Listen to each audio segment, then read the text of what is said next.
Par rapport à ce que vous dites. Est-ce qu'on peut comprendre par là que nous devons abandonner nos traditions qui nous ont été inculquées, des traditions de génération en génération, pour une personne qui prie sincèrement, qui croit véritablement à Dieu, mais qu'y a-t-il de mal de verser, par exemple, de la boisson pour ses ancêtres? Est-ce qu'on doit annuler toutes nos traditions? Ok. Il est écrit dans 2 Corinthiens 5, 17, « Celui qui est en Christ est une nouvelle création. » Les choses anciennes, c'est écrit, hein? Les choses anciennes sont passées. Toutes choses sont devenues nouvelles. Nous sommes dans la nouvelle alliance avec le Seigneur. Et quand on parle des ancêtres, tous en vain, on a lu dans Deutéronome 18 clairement que ceux qui interrogent les morts, c'est une abomination. Donc, beaucoup de coutumes que nous avons reçues, ce sont des coutumes qui ont trait à une certaine invocation des esprits invisibles. Et des gens qui vont jeter de l'eau par terre pour les ancêtres. Il est écrit dans Ecclésiaste 9, 5 à 6, que ceux qui sont morts, c'est fini. Ils n'ont plus rien à voir avec nous. Et donc, il ne faut pas avoir de contact avec les morts. C'est écrit dans Lévitique 20 aussi. Donc, tous ces passages-là nous montrent que ce sont des pratiques qui sont diaboliques. Même si ça vient de nos ancêtres, de nos parents, c'est quelque chose qui doit changer. Nous avons maintenant Jésus comme seul maître et la Bible comme seul maître. C'est ce que nous devons suivre. Donc si tu es dans ces pratiques-là et tu pries en même temps Jésus, c'est une contradiction. C'est pourquoi il y a des choses qui sont bloquées dans ta vie. Oui. Oui, avant de poser ma question, je voulais revenir à la question de Junior, parce que vous avez parlé de la sorcellerie destructive de l'Afrique. Et en répondant à Junior, à la question de Junior, vous avez parlé de la sorcellerie européenne qui assure un peu l'avenir de l'homme. Non, je vais corriger, je vais dire ce que ma pensée. J'ai dit ceci, la personne qui pratique ça, nous allons voir cette personne en train de travailler pour un certain bien de la société. Et je dis que, alors que la personne qui pratique la sorcellerie dans nos pays va travailler pour la destruction directe matérielle. Mais tous les deux sont des destructeurs parce qu'il y a des conséquences toujours négatives. Alors donc je voulais savoir, comme les pratiques ne sont pas, c'est pas les mêmes pratiques, et quel est le but donc de la sorcellerie? Est-ce que le but est commun, bien que les pratiques soient différentes? Le but est commun, c'est la destruction de l'homme. D'une certaine manière, par exemple en Europe, on va voir l'homosexualité qui règne, c'est la destruction de l'homme. On va voir la pédophilie qui règne, c'est la destruction de l'homme. On va voir des clubs d'échangistes. Vous vous imaginez, vous allez, vous, avec votre femme, vous échangez avec un homme et une autre femme, et vous êtes là ensemble dans un même lieu. C'est des abominations, c'est des choses qui déstructurent l'homme. Le but final, c'est la destruction de l'homme, mais par des moyens différents. Et de l'éloigner aussi de Dieu, je pense. Bien sûr, c'est la plus grande destruction, parce que aller en enfer, c'est la plus grande destruction. Oui. D'accord. Ma deuxième question, c'est... Aussi, je voulais parler, vous avez parlé de pratiques fétichistes. En Afrique, il y a des pasteurs qui pratiquent, par exemple, le lavage des femmes ou, je peux dire encore, les massages. Est-ce que ces pratiques-là sont des bonnes pratiques pour un pasteur, puisque c'est les pasteurs qui le font? Que dire aux enfants de Dieu qui subissent, qui acceptent de se faire masser ou de se faire laver? Parce que peut-être par ignorance, ils le font, on ne sait pas. Mais c'est quand même courant en Afrique. Voilà. Moi, nous revenons toujours au même problème. C'est que beaucoup de gens font confiance en l'homme plutôt que de faire confiance à la parole de Dieu et de s'y reposer. Et ces gens-là, on peut leur faire tout. Mais, mon cher, ma chère, souviens-toi, quand tu étais païen, mais qu'est-ce qui se passait? On lavait déjà des gens par les magiciens, par les féticheurs. Et tu viens à Jésus, Jésus te dit que c'est en son nom qu'il faut prier. Tu te fais encore laver, tu te fais encore masser. Et en plus, tu laisses un homme masser une femme, parfois nue. Est-ce que vous trouvez ça normal? Ça veut dire que vous n'avez pas changé de camp. Si vous avez changé de camp, vous êtes venu avec Jésus. Jésus nous a laissé son nom. Il a dit priez, demandez au Père en mon nom. et vous aurez ce qui est prévu. Il n'y a pas d'autre façon de recevoir la bénédiction. C'est dans le nom de Jésus. Jésus seul est mort pour toi à la croix. Jésus seul a crié, tout est accompli. Tu dois te reposer sur lui. Que ce soit lavage, que ce soit massage, que ce soit une forme d'imposition de main particulière, ce n'est pas ça qui change. C'est l'usage du nom de Jésus dans la vérité qui change, dans l'obéissance à sa parole qui change. Et puis, si maintenant quelqu'un t'impose les mains avec cette logique de vérité, là, c'est conforme à la parole de Dieu. Pasteur, je voudrais revenir un peu sur Deutéronome 18, là où l'Éternel interdit formellement la pratique du spiritisme. Et c'est le verset 11 où il dit qu'on ne trouve chez toi personne qui consulte ceux qui évoquent les esprits ou disent la bonne aventure, personne qui interroge les morts. Alors, je voulais savoir, est-ce que parce que l'Africain, d'une manière générale, et le Congolais aussi d'une manière particulière, est attaché à la mémoire des défunts, qu'il est lui-même victime de ces pratiques que condamne Dieu dans ce passage-là? C'est possible que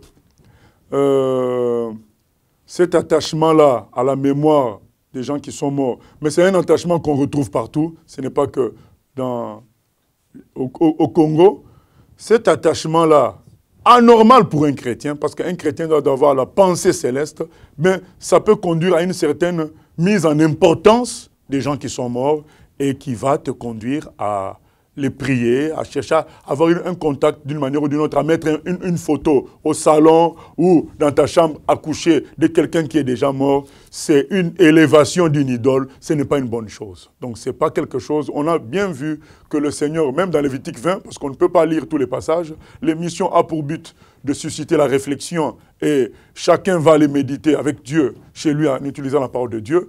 Lévitique 20 nous refuse tout contact avec les morts et ce n'est pas bon. Oui, je pose cette question parce que j'ai dans mon entourage quelqu'un qui était fier d'avoir consulté, disons, un devin et qui a invoqué l'esprit d'un parent, lui qui était mort, et il était satisfait d'avoir reçu de ce parent la conduite à tenir sur une décision qu'il voulait prendre. Tout ça, ce ne sont pas de vraies pratiques, c'est des pratiques démoniaques et, comment dire, Deutéronome 18 les condamne clairement, Lévitique 20 les condamne clairement. Un vrai chrétien ne devrait pas faire ces choses-là. Les directives que vous entendez, ça ne vient pas de ces gens-là, parce que ces gens-là sont morts. Ecclésiaste 9, 5 à 6 dit qu'ils n'ont plus rien à voir avec ce qui se passe sur la terre. C'est les démons qui prennent leur image et qui parlent. Et tout ça sera dévoilé bientôt au retour du Seigneur. Et ces gens-là, ces démons-là, quand vous les verrez dans le feu éternel, tout le monde comprendra. Oui. Je voulais revenir sur un point dont vous nous aviez parlé précédemment concernant la musique chrétienne. Donc vous aviez dit que les chantres chrétiens ne devaient pas faire de manifestations contre le fait qu'on pouvait copier leurs disques. Donc ma question est la suivante. Est-ce que finalement vous êtes pour le piratage ou... Voilà. Je ne suis pas pour le piratage puisque selon les lois communes humaines, et Dieu nous demande de respecter les lois, elles sont elles sont une infraction. Mon intervention portait sur les gens qui chantent, les gens qui prêchent.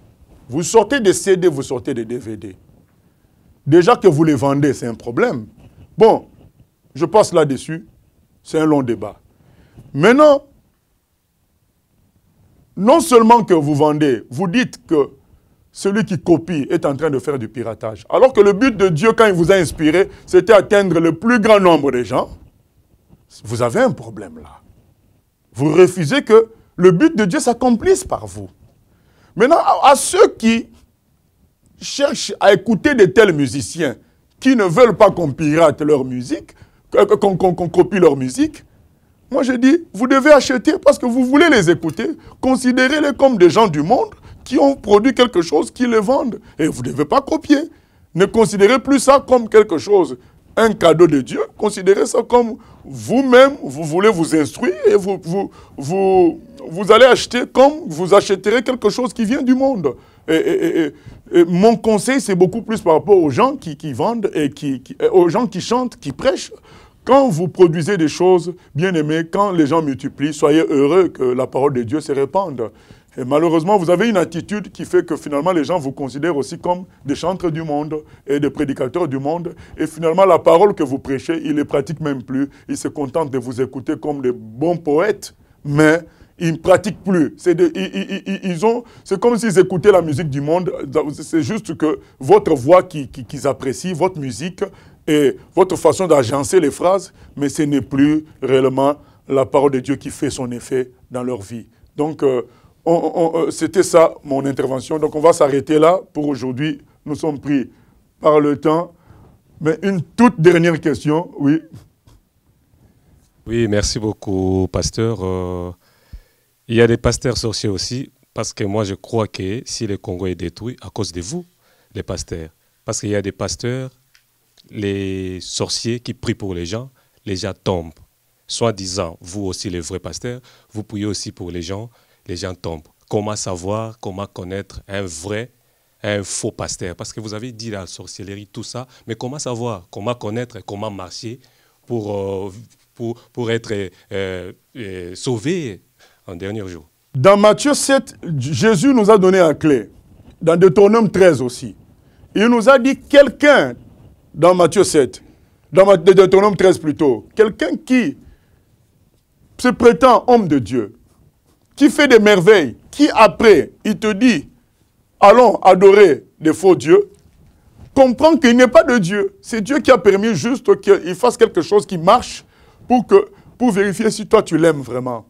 Et dans Matthieu 7, c'est écrit, vous les reconnaîtrez à leurs fruits. Un pasteur qui divorce, sous prétexte que, oh, ma femme serait sorcière, ou ma femme ceci, cela, bien aimé, et qui se marie, il y a un problème. Donc, ça veut dire que c'est quelqu'un qui n'a pas respecté la parole de Dieu. Un pasteur qui sort avec d'autres femmes, un pasteur qui prend l'argent de l'église comme étant son argent à lui. Il y a un problème. Donc, tout ça, ce sont des éléments qui doivent nous conduire à différencier les bons des vrais. Et un pasteur qui insiste sur le fait que les gens tombent, il n'est pas de Dieu. Dieu nous a demandé de prêcher pour que les gens soient sauvés, aillent au ciel. Donc, voilà. Maintenant, Dieu fera ce qu'il voudra. Nous n'allons pas faire un code de manifestation. Mais ce que nous disons, c'est qu'un pasteur ne devrait pas insister sur ce genre de choses. Il doit insister sur la vérité qui sauve et Dieu fait ce qu'il veut. Voilà. Donc, mais, pour conclure, c'est les fruits et l'enseignement. À travers l'enseignement de quelqu'un et les fruits, c'est-à-dire sa vie, qu'est-ce que cet homme-là produit, c'est ce qu'on saura qui est de Dieu et qui n'est pas de Dieu. Donc un chrétien, tu ne dois pas t'engager dans une église quand tu ne connais pas la personne qui dirige cette église et juste tu te contentes de ce que tu écoutes comme prédication qui est épate, ce n'est pas suffisant. Il faudrait, si tu dois considérer quelqu'un comme ton pasteur, connaître sa vie, comment il vit. Et on ne dit pas qu'on ne peut pas écouter quelqu'un si on ne connaît pas sa vie. On peut écouter quelqu'un, mais faire de quelqu'un un pasteur, son pasteur, ou bien quelqu'un qu'on suit régulièrement, sans qu'on connaisse sa vie, ce n'est pas bon. On peut écouter quelqu'un comme ça par accident. Ça peut arriver qu'on écoute une prédication d'une personne qu'on ne connaît pas. Mais faire de cette personne quelqu'un qu'on va suivre, ben, il faut faire un minimum de travail, de connaître les fruits et de connaître son enseignement dans sa largeur et dans sa profondeur. Voilà. Que Dieu nous bénisse. Nous continuons la fois prochaine avec le thème suivant, les mouvements religieux. Parce qu'un des problèmes de cette région, c'est la multitude de mouvements religieux qui perturbent les gens et les gens s'éloignent de la vérité et Dieu ne peut pas agir. Voilà. Nous vous bénissons de la part de Jésus-Christ et nous prions que cette région-là soit sauvée, notre région. À Dieu sur la gloire. À la prochaine. Amen. J'ai choisi Jésus pour guider ma vie. Mon bien-aimé Jésus, il est à moi, je suis à lui. J'ai choisi Jésus pour guider ma vie. Mon bien-aimé Jésus, il est à moi, je suis à lui. J'ai choisi Jésus.